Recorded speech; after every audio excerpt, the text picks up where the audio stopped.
The media is the message and the messenger, and increasingly a powerful one. People learn more from media than any other single source of information.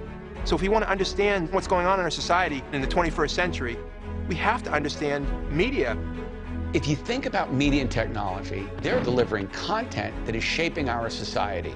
They're shaping our politics, they're shaping our national discourse, and most of all, they're shaping our children's brains and lives and emotions.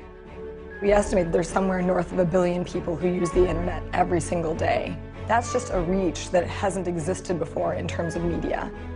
Our kids today live on Facebook and cell phones. The diversity of the platforms means that those images are impacting your kid 24/7, and whatever restrictions existed when we were growing up simply don't exist today. Girls get the message from very early on that what's most important is how they look, that their value, their worth depends on that. And boys get the message that this is what's important about girls. We get it from advertising, we get it from films, we get it from television shows, video games, everywhere we look. So no matter what else a woman does, no matter what else her achievements, their value still depends on how they look. There is no appreciation for women intellectuals.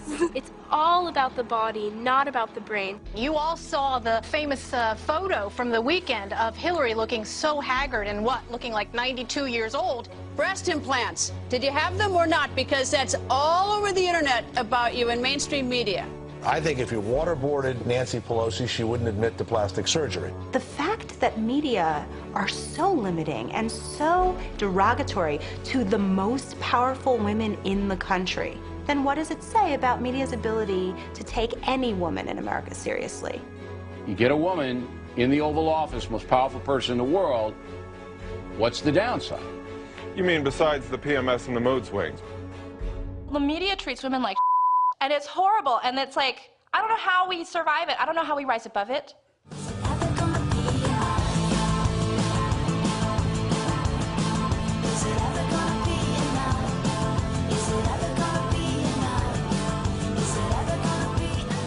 Media creates consciousness, and if what gets put out there that creates our consciousness is determined by men, we're not going to make any progress. An aspect of media literacy education that I think many people aren't aware of is the whole political economy of the media.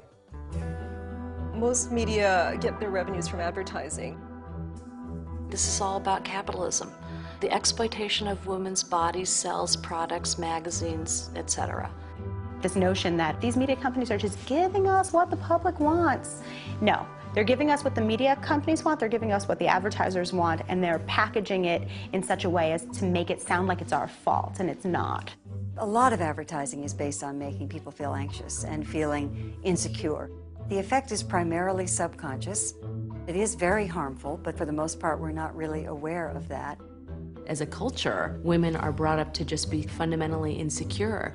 I remember 5th grade, I was worrying about my weight, and now I'm in 9th grade, I'm still worrying about my weight. I have close friends that in between break periods, they will go to the bathroom and put on 10 pounds of makeup, and you're at school to learn.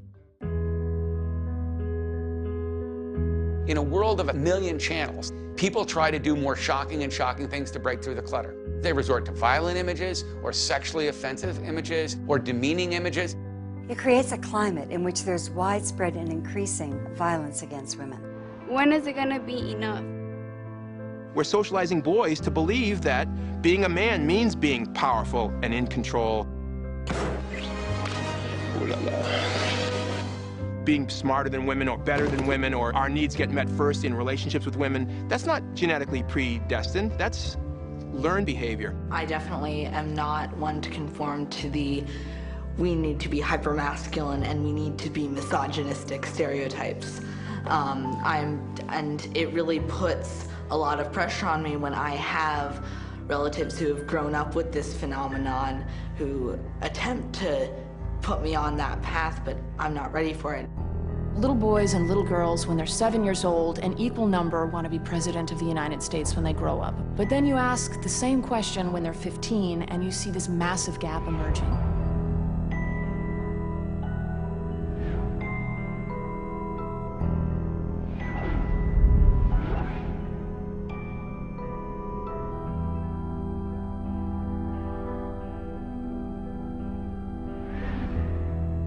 shortchanging voices that are urgently needed in public forums from ever getting to the table.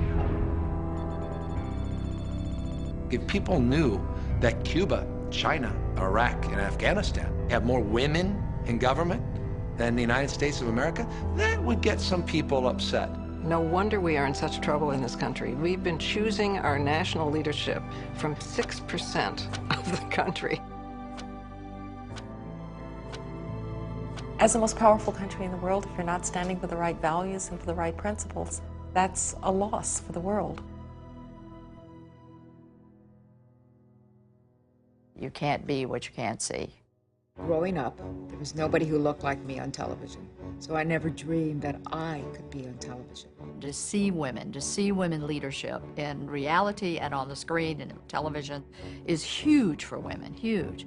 I got cast in A League of Their Own, and I had 13 or 15-year-old girls coming up to me with, "Oh my God, you have no idea that movie changed my life. I play sports because of that movie." And it really struck me how few opportunities we give women to have that kind of experience watching a movie. There's such a hunger among young women for mentorship. It is far overdue that we women say, "Hallelujah, sister, whatever gets you through, I'm there to support you." One of the things that really surprised me was the number of women in positions of power in television who reached out to me and said, "Can I take you out to breakfast? Can I take you out to lunch? Can I make sure that you have my phone number or my email address so that if anything comes up?" And it definitely wasn't like the gender mafia going on in the media, but there was an overt effort to both welcome me and make me know that women who had gone before me, who had fought to get where they were both happy that I was there and wanted to be resources to me. And there's an expectation that I will be a resource to other women.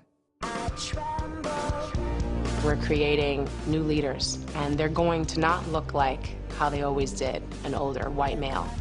They're going to look like a woman, and they're going to look like people of color, and that is the true reflection of this country and of this world.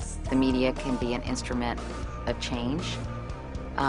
It can maintain the status quo and reflect the views of the society, or it can awaken people and change minds.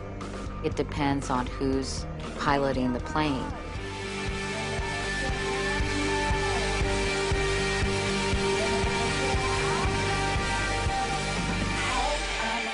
My heart keeps beating like a hammer.